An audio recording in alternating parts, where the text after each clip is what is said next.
ఆకలిగా ఉందమ్మా, అన్నం పెట్టడానికి కూడా ఎవరు లేరు.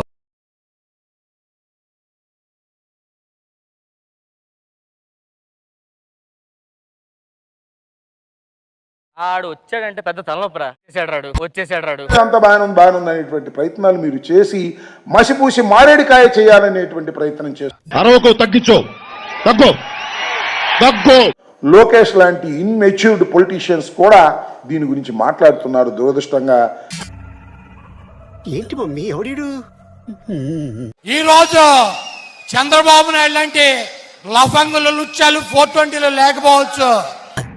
అయిపోయాడు బాబాయ్ గడు, అయిపోయాడు బాబా.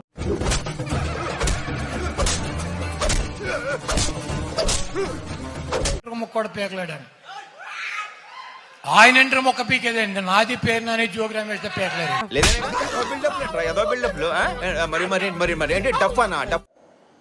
10 మంది సాయుధ గార్డులతో భద్రత జగన్మోహన్ రెడ్డి గారు ఎమ్మట ఉండేది ఇద్దరు.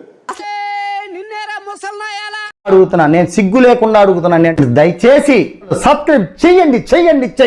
లోకేష్ గారి విధానం వేరుగా ఉంటుంది. అసలు లోకేష్ గారు ఎందుకు మాట్లాడుతున్నాడు? హోంమంత్రి మాట్లాడటం మానేసింది. ఫేస్ చూస్తేనే తెలుస్తుంది నీచ్ కమీన్ కుత్తేలు మీరేనని.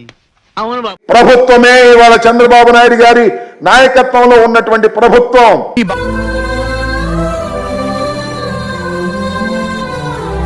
చేసావరా ఇలాగే మెయింటైన్ చేయి. లోపల నుంచి ఐడియాలు తన్నుకు వచ్చేస్తున్నాను.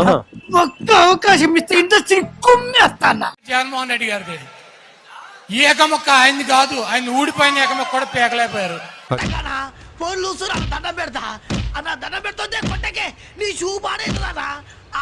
దమ్ము అంటే చంద్రబాబు నాయుడు నువ్వు గుడివాడ ఇక్కడ పోటీ చేద్దాం.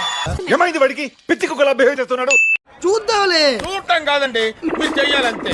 సరే మీరు ట్రై చేస్తారన్నారంటే అది ఓకే అయిపోయిన